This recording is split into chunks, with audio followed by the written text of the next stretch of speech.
The Demon King of Confusion barked orders to his minions, who scurried forthwith to fetch his armor and blade.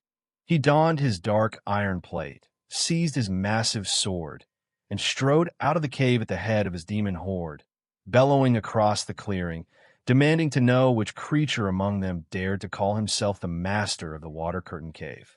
Sun Wukong opened his golden fiery eyes wide and studied the towering figure before him. The Demon King wore a black gold helmet gleaming in the sunlight, a dark silk robe billowing in the wind, iron armor strapped tight with leather cords, and flowered leather boots. He was enormous, 10 arm spans around the waist, 3 stories tall, gripping a blade whose edge flashed with cold, merciless light. The Monkey King shouted back at him, "You blind demon, your eyes are so big, yet you cannot even see old Sun standing right here."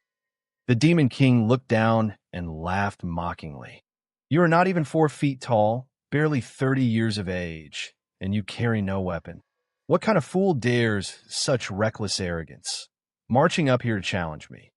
Wukong cursed right back. "You truly have no eyes.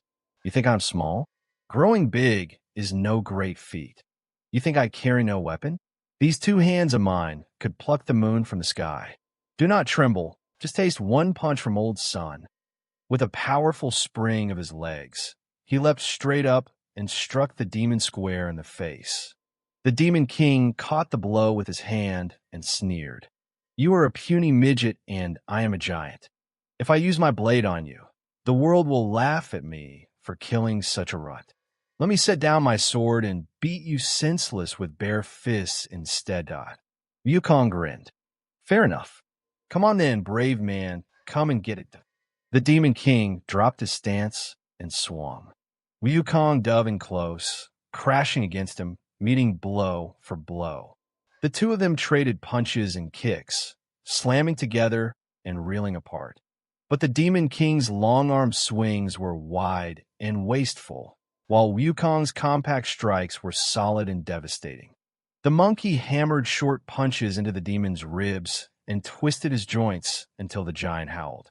The Demon King staggered back, snatched up his enormous steel blade, and brought it crashing down toward Wukong's skull. But Wukong slipped aside like quicksilver, and the blade cleaved only empty air. Seeing the demon's savage fury, Wukong decided it was time to show what he had truly learned. He plucked a fistful of hairs from his body, tossed them into his mouth, chewed them to pieces, and spat them skyward with a mighty shout. A single word, change, and the air erupted with monkeys. 300 tiny macaques materialized from nothing, swarming in every direction around the Demon King. For this was the power of an immortal body. All 84,000 hairs upon Wukong's skin could transform at will, each one becoming whatever he desired. The little monkeys were quick-eyed and lightning fast, leaping and diving so that no blade could touch them. They swarmed the Demon King from every side. Some grabbed his arms, some tugged his legs, some dug between his ankles, some yanked his feet out from under him.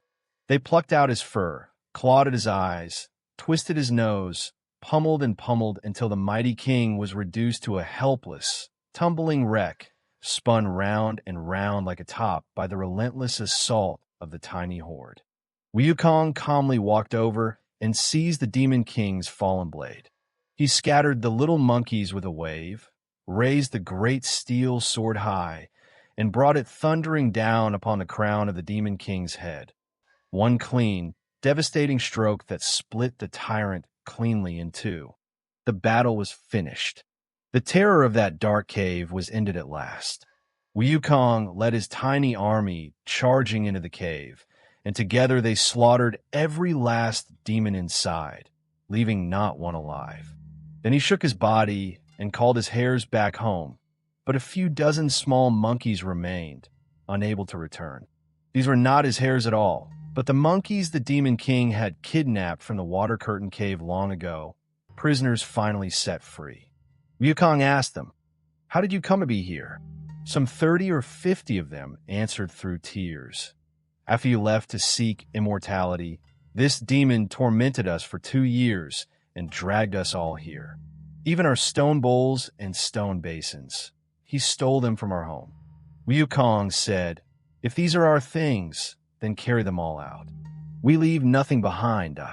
He set fire to the demon's cave, and the flames roared until the entire stronghold burned to ash and crumbled dry, all of it reclaimed to nothing. Then he turned to the rescued monkeys. "Follow me. We go home to..." But they wailed, "Great King, when we were brought here, we heard only wind rushing past our ears and drifted here weightless. We did not know the way back." Wukong laughed. "That was just a little trick of his. Is that so difficult? Now that I have mastered one thing, I have mastered 100. I can work such spells myself. Close your eyes, all of you. Do not be afraid." The magnificent Monkey King chanted a spell, summoned a roaring wind, and rode the clouds down through the sky. When he called out, every monkey opened their eyes to find solid ground beneath their feet. Home. The monkeys of the cave rushed out to greet them. They crowded around, bowed in ranks by age, and celebrated with wine and fruit. They begged to hear the whole story, and Wukong told it from beginning to end. How he had drifted east across the great ocean, wandered for years among humans, and at last found an immortal master who taught him the arts of eternal life. Wukong grinned and said, "There is more cause for joy. Our whole lineage now has a surname." The monkeys asked eagerly, "What is your surname?" "Great King." Wukong declared, "My surname is Sun, and my Dharma name is Wukong." The monkeys clapped and cheered. "If you are old Sun, then we are second son